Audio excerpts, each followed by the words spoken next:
ஏய், எல்லாம் பெருசாக குதிக்கிறீங்களே. தளபதி விஜய் எதுக்காக திடீர்னு அரசியலுக்கு வந்தான்?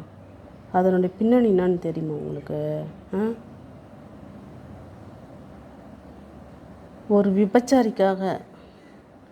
விபச்சாரிக்காக அவள் மெச்சுக்குவான்னு வெள்ளை சட்டை போடணுன்னே அவன் அரசியல் பண்ண வந்தான். ஏழை ஜனங்களுக்காகவும் இல்லை பரிதபிக்கிற ஜனங்களுக்காகவும் ஒரு மண்ணும் கிடையாது.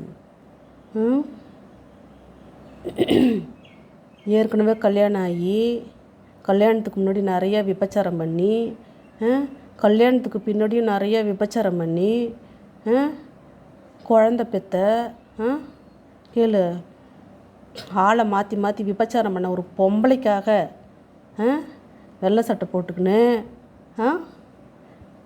விசிலு வட்டம் வெள்ளை வட்டம் விட்டுக்கின்னு பூஜா கிட்ட மென்ஷன் பண்ணி படம் பண்ணிக்கின்னு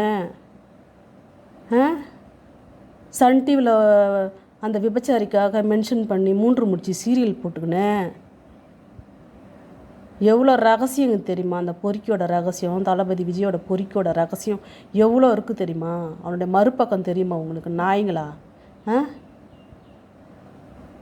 பெருசாக துள்ளுறீங்க, அப்படியே கிழிக்கிறீங்க வாய் கிழிய அந்த பொம்பளை பொறுக்கிக்காக. உங்களுக்கெல்லாம் என்னாடி தெரியும் அவனை பற்றி? எல்லாம் சொல்கிறானுங்களே கரெக்டாக தாங்குது, தற்குறி நாய்ங்கன்னு. அவன் என்ன எவ்வளோ அக்கிரமம் பண்ணாலும் கவலை கிடையாது. அவன் கூத்தாடின்னு கிடந்தான், அதை தூக்கி தள்ள வச்சுக்கினா போதும் உங்களுக்கெல்லாம். பெருசாக பெரிய வீரம் சூராதி சூரம் மாதிரி குதிக்கிறாளுங்க அப்படியே.